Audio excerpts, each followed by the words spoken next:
Welcome. So today I'm going to talk about what we know about PvP so far. Also, I've spotted something really interesting while looking at the video frame by frame, which gives us another clue about the mechanics of combat in the game, so I'll go on to this later. Don't forget to subscribe to make sure you don't miss out on all the latest tips, tricks, news and guides for Corepunk, and hit that notification icon to make sure you're not late to the party. This info is being gathered from the Corepunk FAQ, the Reddit AMA, Corepunk forums and the Corepunk Discord. This information could have some inaccuracies or misinterpretations, but I've tried my best to check and verify this information to the best of my ability. Of course, Corepunk is in the early stages of development, and anything that's described in this video is subject to change. If you're watching this video after release, then I'll look at making a new video and I'll put a card up in the top corner with that new video, so forget this one and jump straight on to the next one. Okay, so what is PvP? So PvP stands for player versus player, and it's essentially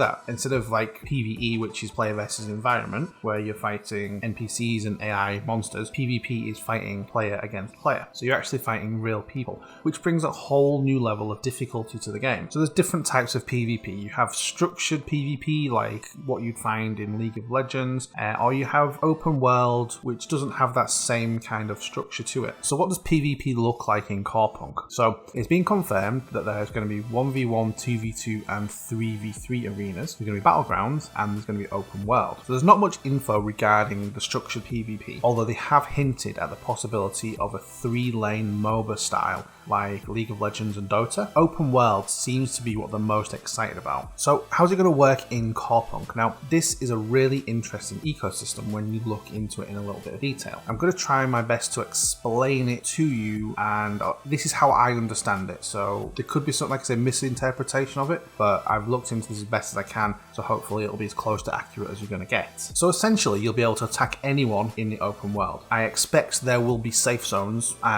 so areas of non-combat such as towns, maybe the starting areas. These are the areas that you're likely not going to be able to attack people regardless. So, but generally speaking, it'll be PvP everywhere. Now, what if you don't want to engage in PvP and just enjoy the questline? Now, it has been reported by other bigger YouTubers that the PvP in Corepunk is actually opt-in. This is not quite right. You cannot opt out of PvP in Corepunk. And although you can opt out of PvP, you do need to flag for PvP in order to attack. So this means that you can't accidentally attack another player, but there's absolutely nothing to stop another player from attacking you, and this is regardless of whether you're flagged for PvP or not. So what is the motivation to attack another player anyway? So it might just be a case of you don't like that player, you just want to show them who's boss essentially. Someone may be in your grind spot and it's slowing down your progress and you just want rid of them. But the likelihood is it's for the honor that comes with killing another player. Honor is essentially a currency that can be spent on better equipment, so it's a valuable commodity, so that will motivate a lot of people to engage in PvP. So what happens when a player is killed by another player? So there's different scenarios and systems in place. So there's the honor system, and honor is awarded for killing certain players. There's also a karma system, and karma is accumulated while killing other players. So what is the karma system? The karma system is there to prevent the abuse of the PvP system. So if you kill a player, you'll accumulate karma, with one exception to this, and I'll explain that in a moment. If you accumulate a significant amount of karma, you'll become a criminal. Now, this equates to killing about 100 players of roughly your level. The amount of karma that you accumulate for each kill is dependent on a number of factors, such as the level difference between you and the person that you killed, and the difference in your equipment. So I imagine that would be the gear score calculation. This does concern me a little, and I will explain why after I've explained the system. So if you become a criminal, then you'll become red. And what I mean by that is, well, the game uses a system of colours: green, white, yellow and red, and this relates to your heads up display. That's your name and your health bar. If you're green, this is a party member, and as such, green players are untouchable regardless of whether you're a criminal or not. Then there's white players. These players are 3 levels or more below you, or in the case of yourself, you do show up as white, so I'm sure you won't confuse yourself with another player. If you do, then that's on you. Okay, so then there are yellow players, and these players are are the ones that are roughly your level. Finally, the red players. So a red player is a PvP target that you can kill without consequence. So let me run through some scenarios. If you flag for PvP and kill a yellow player, you'll get a nominal amount of karma and you'll get some honor. If you flag for PvP and kill a white player, you'll get a boatload of karma and instantly become criminal. If you kill a player who is red, then there is no consequence to you and you do obtain honor. If you're not flagged for PvP, then your AoE will only hit red players. And if you are flagged for PvP, then AoE will hit all players except group members. And there's literally no advantage for a player to kill a white player, so don't do that. Now, I've been specifically differentiating between criminals and red players because not all red players are criminals. The moment you flag for PvP, you become red. So a player is not necessarily a criminal at this point, but if you are a criminal, you're always red. This system makes it really easy to understand what's happening at any given point. Okay, so why am I concerned about this? The karma that you accumulate from killing a player is based on the level and the gear score. So the closer to 3 levels difference, the more karma you'll get, and the greater the difference in gear score, the more karma you'll get. Now, I've seen this kind of system abused in other games, and it's used to grief players who've beaten you in PvP. So imagine the scenario where you're fighting a player for a grind spot. If you attack this player and you kill them, you get a little karma and a little honor. If this player then comes back, and having stripped off all of their artifacts and weapons, you may kill them again thinking that they've just come back to try and retake the spot, but because they've taken all their gear off, their overall gear score is a lot lower than what it was previously, and so the difference between their gear score and your gear score will be greater, and you'll likely get a lot more karma. If this happens a couple of times, you could be a criminal before you know it. This would then allow that other player to freely attack you with absolutely no consequence. I really hope that when the relationships between players is taken into consideration to determine whether they're white, yellow, or red, it does take into account the gear score when determining that, and not just the level. So hopefully, if a player with a very, very low gear score but a similar level to you is on your screen, hopefully that will show as them being white, if that is something that would take you into the criminal status. Now, Artificial Core have said that there are mechanics to keep weaker players from bothering stronger ones or being punished in case of doing so. Hopefully this will take that into consideration. So what are the consequences of PvP? If you become a criminal, then you're prevented from entering regular towns and cities. The use of the word regular is interesting as it suggests that there'll be places for criminals to congregate. Now, if you die as a criminal, you'll drop an item equipped from your weapons or artifacts. If you die at the hands of a player killer, there's a miserably small chance, as described by Artificial Core, that you'll lose an item from your inventory. And if you're a criminal, the sheriffs are coming to get you. There's not much known about sheriffs other than they get clues to hunt you down. So I imagine that's going to be an interesting role to play. So it does seem like the life of a criminal is a very high risk, high reward kind of lifestyle. A couple of other things that may be interesting to you. So guild wars will be a thing. So I expect in that scenario, if a rival guild is at war with you, that whole guild will appear as red to you, regardless of whether they are a criminal or not. Another thing that I found interesting is that player killers can accept contracts to hunt down and kill specific players. So these contracts are set by the other players. So you might be, say, a life skiller who's not the strongest at combat. Someone kills you while you're gathering, wastes your time, maybe they mock you, but you can't do anything about it because you don't do combat. So you can take out a contract on their head and let someone else do the dirty work, essentially. Or someone's in your favourite grind spot maybe, but you're too close to becoming a criminal to risk it, let someone else take out the trash. So I think this contract mechanic is really, really interesting and it's going to be a lot of fun to see in operation, and it'll be interesting to see how much it's utilised as well.